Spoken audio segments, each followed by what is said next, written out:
may nabalitaan lang ako about to kay Alan Cayetano, si Judge Alan Peter Cayetano. Alam naman natin na si Alan Peter Cayetano, isa siya sa minority leader ata siya. So isa siya sa parang pro Sara Duterte. Kanina pala sa impeachment trial, nagsalita muna si Alan Cayetano about kay NBI Director Melvin Matibag. Parang napansin kasi ni Alan Cayetano na pinaparinggan mo ba ako or parang tinatakot mo ba ako about dun sa issue. Kasi nagpa-interview si Matibag, tapos na-mention niya na iniimbestigahan niya yung nangyayaring corruption doon sa Southeast Asia Games, di ba? Lalo-lalo na nung nakita niya yung sports complex sa Kapas Tarlac.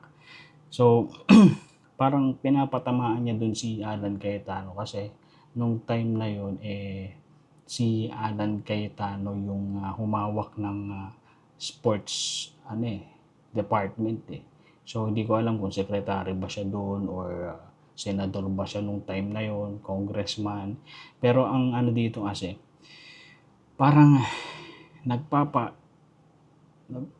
nananakot, parang ganyan, parang nananakot si Matibag na tigilan na ni Alan Cayetano yung pagkontra sa gobyerno. Kasi alam naman natin na pinagtatanggol ni Alan Cayetano yung Sara Duterte, pero eto nga, parang siya na lang yung harang. Kasi tapos na nakulong na si Jinggoy, si Marcoleta, parang si Cayetano na yung next na ikukulong para bumaba yung minority senators sa impeachment para makuha nila yung majority vote para ma-impeach si Sara. Kaya ang ginagawa ngayon dito, issue nga doon na dahil daw may private company doon sa sports na yon, may 10 billion na insertions, parang ganyan. So, medyo nakakaasar din. Kung ako si Alan Cayetano, maasar din ako dyan. Kasi isipin mo ang tagal-tagal na nun, no?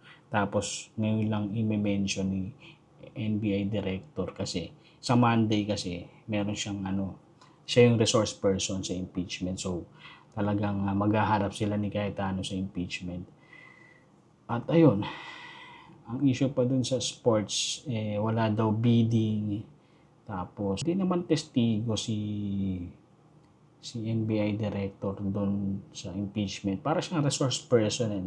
Pero, yun nga, may rights yung mga senador na tanungin siya. At talagang yes or no lang yan O kaya, hindi ka pwedeng sumabat-sabat dyan ng pabala kasi pwede kang ma-cite in contempt, di ba? Makukulong ka doon sa Senado, lalo na pag napansin ng senador na nagsisinungaling ka, Maganda man doon nito sa Monday, lalo na si Pia Cayetano, nagsalita din, yung ate ni Alan Cayetano, di ba? Galit na galit din siya kasi parang ano yung purpose ni Matibag para sabihin yun sa media, di ba? Lalo na umaandar na yung impeachment. So parang tinatakot, nawawala yung integridad ng impeachment dahil dyan sa Marites accusation, di ba? Hindi natin alam kung sino talaga yung nagsasabi ng totoo, pero para sa akin, mali yung ginawa ni NBI Director Matibag dyan kasi para talagang pinagmumukha mo na malakas ka di ba?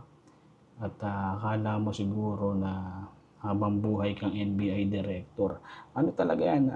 Dapat malaman talaga ni Matibag na bilog ang mundo, Hindi porket nasa ibabaw ka, nandiyan ka na lang. Pwedeng mapupunta ka din sa ilalim at syempre, yayariin ka, may mga atraso ka. Parang ganun. So, hayaan na lang siguro matapos yung impeachment, Malaman natin kung sino talaga yung nagsasabi ng totoo. Kaysa yung bigla mong aalisin yung mga senador para magmukhang marami yung kampe ay sa pro-impeachment, di ba? Para may impeach si Sara. So yun, siguro sana matapos na 'to kasi parang sayang pala yung pera ng taong bayan kasi every trial pala 'no, 20 million ang ginagastos ng bansa para diyan sa impeachment. So, hindi ko nga alam kung per day o per impeachment, eh. Imagine mo sa dami-dami ng mga witness diyan 'no, ilang araw 'yan, ilang 20 million 'yan. So yun lang, sana matapos na 'to kasi, sayang yung pera ng taong bayan. Yun lang, okey.